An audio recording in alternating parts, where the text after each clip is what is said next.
नमस्कार दोस्तों, कैसे हो आप सब। आशा करती हूँ कि आप सभी ठीक ही होंगे।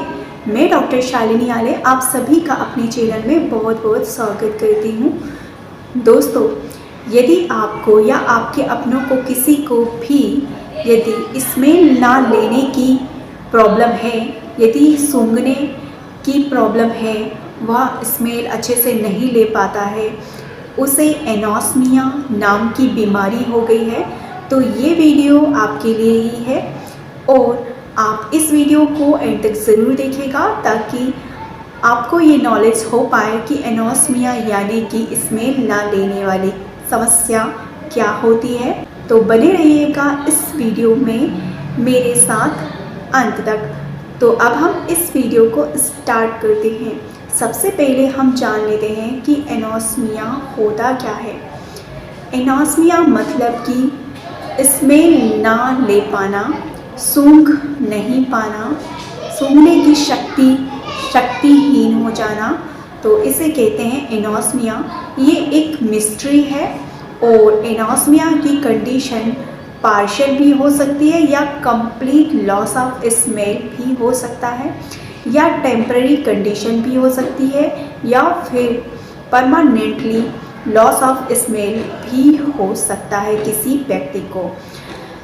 तो जब किसी व्यक्ति को टेम्पररी लॉस ऑफ स्मेल हो जाता है तो उसमें हमको ये देखने को मिलता है कि पेशेंट की स्मेल करने की शक्ति के साथ जो खाने को, फूड को टेस्ट करने की शक्ति होती है वह भी चली जाती है। वह खाने को या किसी भी चीज़ को, जैसे कि यदि उसके घर में गैस लीक हो रही हो, कहीं भी गैस लीक हो रही हो, उसका वह पता नहीं लगा पाता है और खाने को सूंघ भी नहीं पाता है, जिसके कारण वह स्पॉइल फूड होता है, जो सड़ा गला खाना होता है, उसको भी पहचान नहीं पाता है और इसके कारण व्यक्ति को खाने में कोई इंटरेस्ट नहीं रहता है और उसके खाने की इच्छा नहीं होती है, उसका एपेटाइट डिक्रीज़ हो जाता है, जिसके कारण पेशेंट दिनों दिन वीक होते जाता है और पतला हो जाता है, उसका वेट लॉस हो जाता है, उसे माल न्यूट्रिशन की प्रॉब्लम हो जाती है,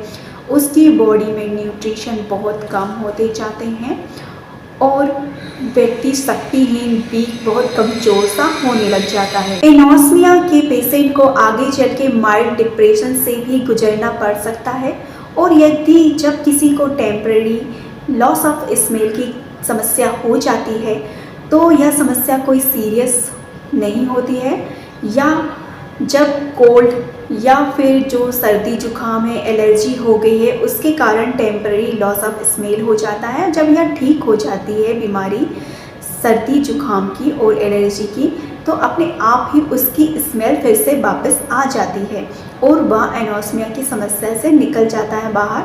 लेकिन जब ये परमानेंट होती है तो यह काफ़ी घातक हो सकती है। एनोस्मिया की जो टेम्पररी कंडीशन होती है वह ऐसे तो सीरियस नहीं होती है, लेकिन इसमें जो लाइफ की क्वालिटी होती है वह स्पॉइल हो जाती है। एनोस्मिया होने के बहुत से कारण होते हैं, जिसमें से प्रमुख कारण इस प्रकार से हैं, जैसे कि flu, influenza, allergy, brain stroke, brain tumour, brain nerve drainage, under active thyroid, diabetes, strokes और alcoholism, smoking, cold, flu, sinusitis और इसके अलावा और भी बहुत से कॉज होते हैं एनोस्मिया लॉस ऑफ स्मेल होने के। एनोस्मिया लॉस ऑफ स्मेल के लिए हम डायग्नोसिस कर सकते हैं कि हम सीटी स्कैन करा सकते हैं, साथ में नेजल एंडोस्कोपी करा सकते हैं और nasal examination, medical history, physical examination करा सकते हैं, सीटी स्कैन ऑफ स्कल करा सकते हैं, स्कल का एक्सरे करा सकते हैं, साथ में एमआरआई भी करा सकते हैं। तो इन सभी डायग्नोसिस से हम पता कर सकते हैं कि व्यक्ति को लॉस ऑफ स्मेल की समस्या है या नहीं है। होम्योपैथी मेडिसिन बहुत ही फेमस है, बहुत ही इफ़ेक्टिव है, बहुत ही पॉपुलर है लॉस ऑफ स्मेल के केस में और लॉस ऑफ टेस्ट के केस में। साथ ही यदि किसी को कंजेनाइटल डिफेक्ट है, किसी को बचपन से ही डिफेक्ट है, तो उसके केस में भी होम्योपैथी मेडिसिन बहुत ही उपयुक्त होती है, बहुत ही पॉपुलर है। होम्योपैथी मेडिसिन पेशेंट को होलिस्टिक सिस्टम को ट्रीट करती है, ठीक करती है, साथ में यह सारे सिम्टम्स को भी ठीक करती है।